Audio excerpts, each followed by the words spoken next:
Харьков вилетінде руслар қаршы ұжым кершеклештірмеге тұрышты, амма беджермеді. Баштапнан мәліметіне көре, Слобожанщина регионында душман диверсион истигбарат группаларына қолланмақта.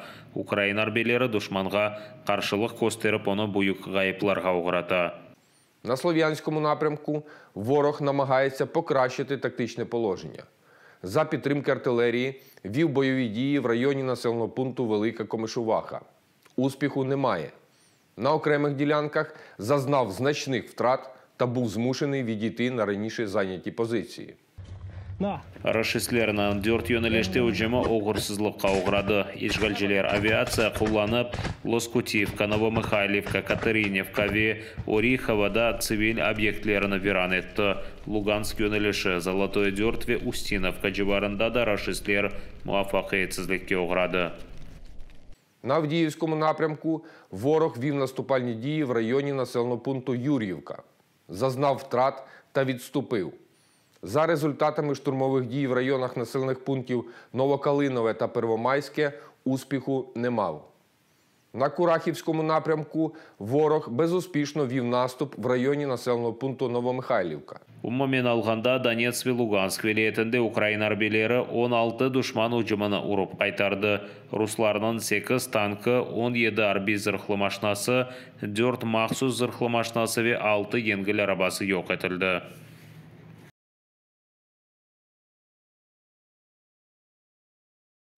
Ukrayna jönübünde düşman ucum etmey, mudafa obyektlerini inşaat etmeye tırışı. Bunu Pivden operativ komandalığında haber ettiler. Fırtınalı ava Rus gemilerini işgal etilgen Kırım yalları yanında saklanmağa mecbur etti. Gemilerden raketa ucumları gerçekleştirilmesi hala da saklana. Onun için arbiler tenbiyeli fişaretlerini emniyet vermeye çağırırlar. Rus işgalcileri Mykolaiv ve Kherson vilayetinde arbi olmayan insanlar yaşayan yerlerini ucum etmeye devam etti. На Херсонщині ворог намагався видати свій обстріл Чорнобаївки за дії Збройних сил України. Але місцеві жителі дуже добре розрізняють тактику дій ворога і на провокації не піддалися. Зважаючи на критичну ситуацію в селах, які межують з сусідніми регіонами, зруйновані будинки, заміновані дороги, мости і поля, люди намагаються виїхати якнадалі. Але окупанти заблокували в'їзд та виїзд з Херсонщини та обстрілюють евакуаційні колони. Душман танкларынан мезары Украин шаты лейхасынан мойлефлері Руслар Сиверский Донец өзенінден оғырсыз кечуынан ақыбетлеріні видеоға чекіп пайлашты. Анда Украин арбелері Русларға екінші Чернобаевка тешкіл етті. Белогорьевка қасабасы янында ерчік арбитехника өзенден кечмесі үшін пек яқшы келекші еді. Амма анда Украин мұдафачылары да бекчілік япайды. Айдынлатылған видеода Z ve O арифлерінен яқылған işgalcilerinin техникасы. Рашистлер бір hafta devamında өзенні keçmek için intılublar yaptı.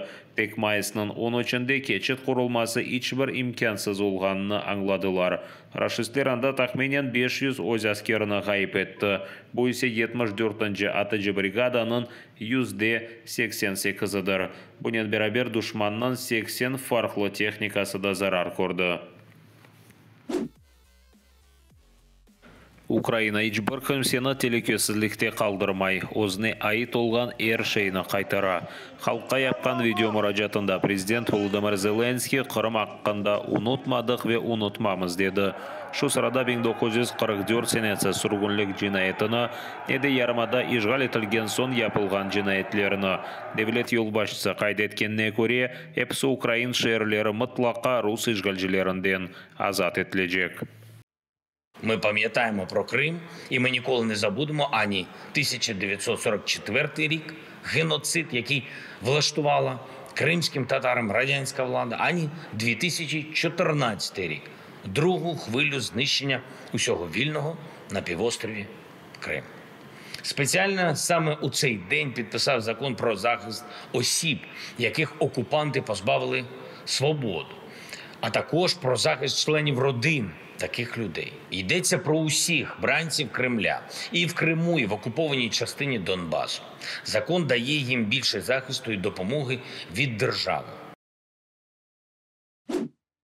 Qırım sakinlerinden yarımada tezden azat etilecek hakkında umutları kabilleşmekte.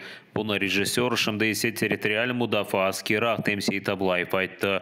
Ukrayna ordusunun yengişleri bunu izbatlaydı. Seytabulayev kaydetkenine göre işgalinin en dehşetli şaraitlerinden biri ballar düşman tarafından terbiyelengenidir.